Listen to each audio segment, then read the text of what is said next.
Merlin Ambrosius, true name being Merlin Emrys, was a legendary wizard, druid and bard that was the mentor of King Arthur as well as the adopted father of the dragon known as Derris, who would join the paranormal organization known as the Night Stalkers in the modern era. The powerful wizard is depicted with many magical powers, including the power of shapeshifting. He is well known in mythology as a tutor and mentor to many kings and queens, including the legendary King Arthur, ultimately guiding him towards becoming the King of Camelot. While these general tales are well known, Merlin's initial appearances were only somewhat linked to Arthur. It took many decades of adaptations before Merlin became the wizard of Arthurian legend he is known as today. History. Background. Merlin was the illegitimate son of a monastic royal princess of Dyfed. The lady's father, however, King Meirig ap Meredydd ap Rain, is not found in the traditional pedigrees of this kingdom and was probably a sub-king of the region bordering on Ceredigion. Merlin's father was said to be either an angel who had visited the royal nun and left her with child, or an incubus, an evil spirit that has intercourse with the sleeping women. The evil child was supposed to provide a counterweight to the good influence of Jesus Christ on earth. Merlin, fortunately, was baptized early on in his life, an event which is said to have negated the evil in his nature, but left his powers intact. During his younger years, he met and fell in love with Vivian, one of the maidens of the lake and the half-sister of Nimue. The two consorted for some time before separating, possibly due to their commitments towards their tasks. However, unbeknownst to Merlin, Vivian was pregnant with his child, who then fathered another child during the years. This grandchild of Merlin was Austrad, who would become Arthur's guide in the far future.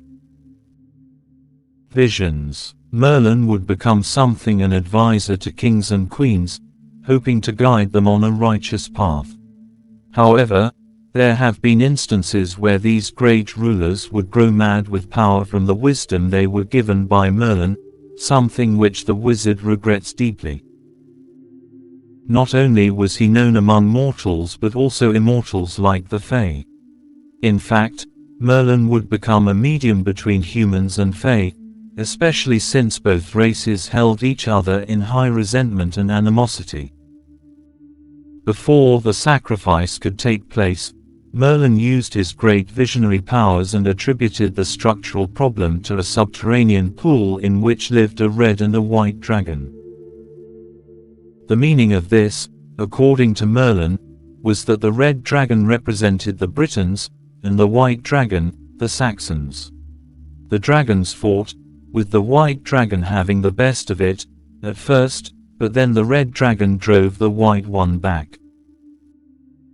Until he saw a black dragon encompass the battlefield of the two dragons with a witch who was ostracized by both mortal and immortal, leading the black dragon and its black knight to take the lance and have the black dragon reach its head into the heavens as the black knight leads the spirits into conquering the mortal realm. Merlin, shook by the visions, hurried his way to Avalon and informed the two monarchs, Oberon and Titania, of the visions he received. The vision involved the threat both Morgan Le Fay and Vortigern posing as a threat to not just Great Britain but also by extension the realm of the Fae. The black dragon symbolized Vortigern, the witch was Morgan and the black knight was Mordred. The black dragon subduing the white and red dragon was Vortigern, using the power and knowledge obtained to conquer the Britons and the Saxons under his heel.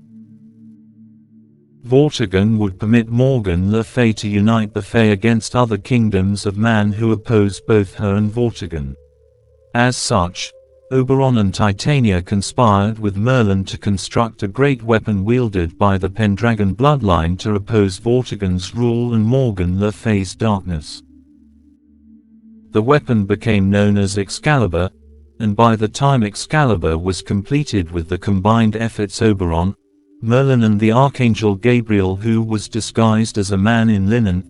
It was given to the latest king of the Pendragon family.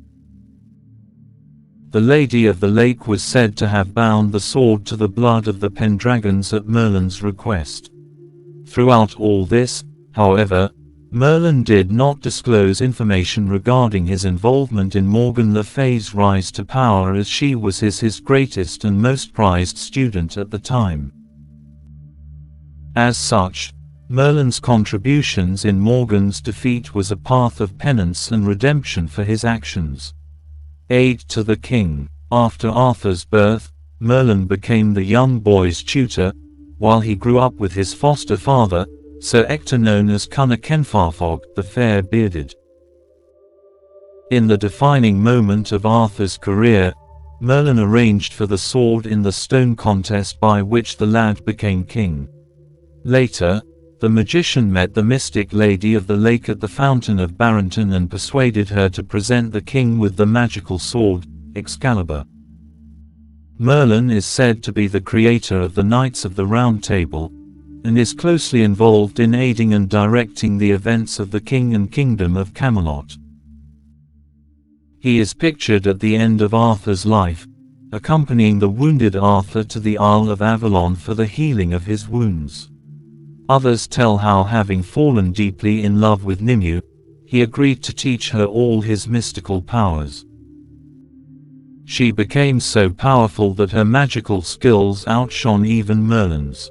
Determined not to be enslaved by him, she imprisoned the old man in a glass tower, a cave or similarly suitable prison. Even though he is incarcerated, Merlin is able to create psychic projections to oversee the land. He was able to help Arthur by having his granddaughter Astrid, a powerful mage in her own right, guide the king to his journey of victory. Merlin's astral form along with Astrid aided in bringing Arthur's body to Avalon in order to be healed and brought back to reclaim the kingdom from Vortigern and prevent Morgan Le Fay from bringing ruin to both the Feywild and the human world. Personality. Merlin is often described as quick to anger, and equally quick to laugh.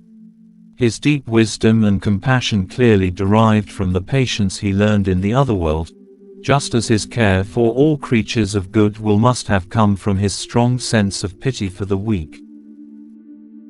Both his patience and sense of pity were revealed again and again, extending even to the servants of his enemies. Vivian regards Merlin as brilliant in guiding future monarchs and understanding the workings of magic, but naive when it comes to romantic relations. Specifically, his weakness is his vulnerability to emotional manipulation when in love, consequently leading to his downfall when Nimue imprisoned him within his own glass tower. Keen observers of Merlin often detected a veiled power, usually revealed in his eyes, which appeared deep and wise. He was alternately affectionate and brusque. He often surprised others with his bluntness when time was of the essence. Merlin consistently upbraided foolish behavior, but also richly rewarded those who acted with good intentions. Powers and abilities. Merlin is often listed as among the most powerful and accomplished sorcerers that ever lived, considered to be the greatest wizard of all time by many.